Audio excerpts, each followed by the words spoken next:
Eu sou o Cris Dias, sou um homem branco, de barba grisalha, cabelo já ficando calvo e estou vestindo uma camisa social cinza escuro. O papel do CMO mudou muito nos últimos anos.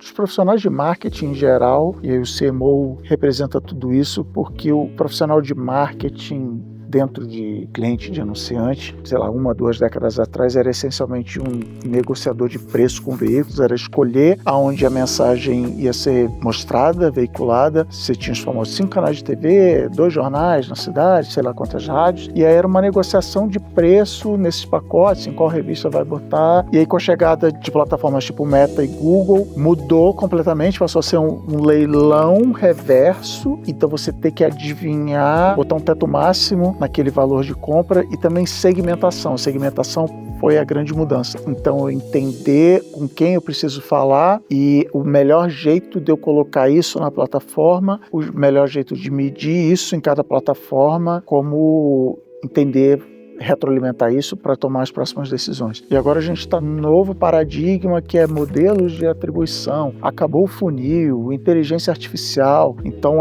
também um trabalho de renovação. Acho que eu diria que de todas as áreas da publicidade, principalmente eu quando trabalhei em agência, todas foram afetadas pela internet e agora a inteligência artificial, mas essa decisão de onde veicular a mensagem, de estratégia, de onde a sua mensagem vai aparecer, que na agência é mídia e dentro do cliente é uma das atribuições do marketing que mais mudou, é o cargo que mais foi afetado. E aí o CMO, ele está em cima de tudo isso, tendo que falar também com negócios, tem que ser meio braço direito do CEO, tem que preparar a equipe, tem que olhar para essas mudanças, pensar em produtos. Então, no painel, o Gustavo falou de olhar para os 4 P's e não só a promoção, a publicidade. Então, a quantidade de coisas que um CMO tem que fazer vai cada vez aumentando mais. Isso vale para o CMO desde a Ambev até a empresa de 2 pessoas, onde alguém precisa cuidar do marketing. O CMO precisa reorganizar seu time, focando menos na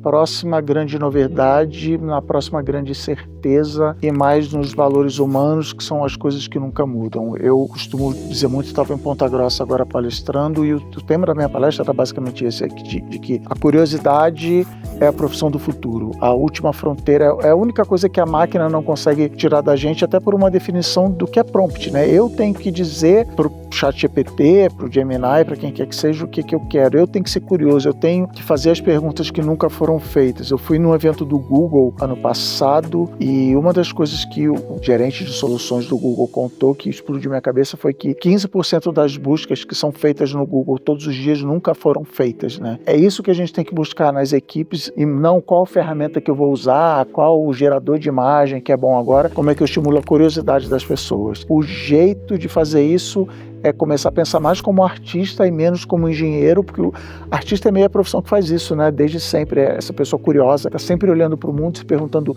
e se isso ou por que aquilo. Então, como que a gente estimula a curiosidade dessas pessoas e aí usar essas ferramentas para satisfazer essa curiosidade e transformar em resultado de negócio. A gente vive num mundo com essa ideia de que o mundo está muito acelerado, as coisas estão mudando muito rápido. E a minha citação favorita de todos os tempos é de um filósofo e escritor italiano chamado Ennio Flaiano, e a frase diz: vivemos uma fase de transição como sempre. Eu adoro essa frase porque ela foi dita em 1967. Em 1967 as pessoas estavam surtadas, estava tendo guerra do Vietnã, protestos estudantis na Europa, a Revolução Comunista na China foi em 66, Israel estava invadindo a faixa de Gaza em 67, então as pessoas já estavam se sentindo assoberbadas com tanta mudança que estava acontecendo no mundo. Então eu brinco que a má notícia é que não vai mudar, a gente vai continuar vivendo uma fase de transição como sempre. A boa notícia é que isso não é exclusivo de idade, nacionalidade, faixa econômica, salário, nada disso. Está todo mundo se sentindo assim, todo mundo precisando lidar com isso. O CMO, pela posição que está, precisa ser essa pessoa que vai entender o que é o básico, o que é o humano, entender todas as outras coisas como ferramentas, desde a pesquisa de opinião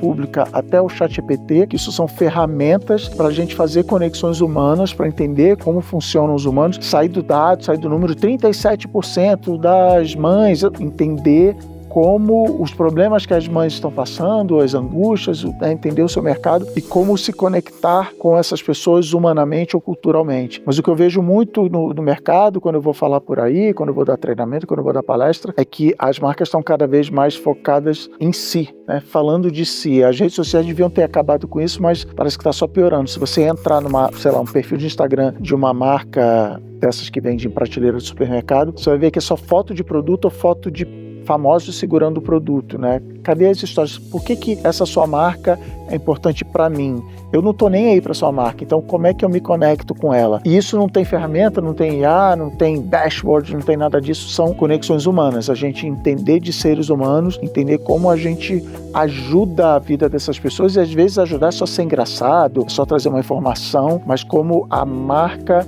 me ajuda a ser mais eu, ser mais feliz, ser mais humano. Existe eu vou chamar de falácia nas empresas, que é tolerar o erro, valorizar o erro, fail harder, né? Eu trabalhei na Meta há alguns anos, tinha isso, fracasse mais, fracasse muito. Eu vejo na prática, e tanto na Meta era assim, não sei como é que está hoje lá, já tem 7 anos que eu saí, mas eu vejo isso em muita empresa, de que o fracasso não é realmente tão tolerado. É muito bonito num cartaz para você botar no corredor, mas as pessoas precisam ser incentivadas principalmente a sair da famosa zona de conforto, né? Quando pensar fora da caixa é porque a gente está dentro daquela caixa, a gente está sendo cada vez mais especialista no determinado assunto que eu domino. Eu preciso sair dessa caixa para olhar o mundo com os olhos, né, de um principiante. Tem uma corrente filosófica zen budista que é isso, a mente de principiante. Eu olhar o que nunca foi olhado, mas na prática as empresas acabam valorizando os especialistas. Então, por exemplo, imagina que eu tenho uma vaga na minha empresa para fazer alguma coisa. Normalmente a gente vai procurar preencher essa vaga alguém que fazia essa coisa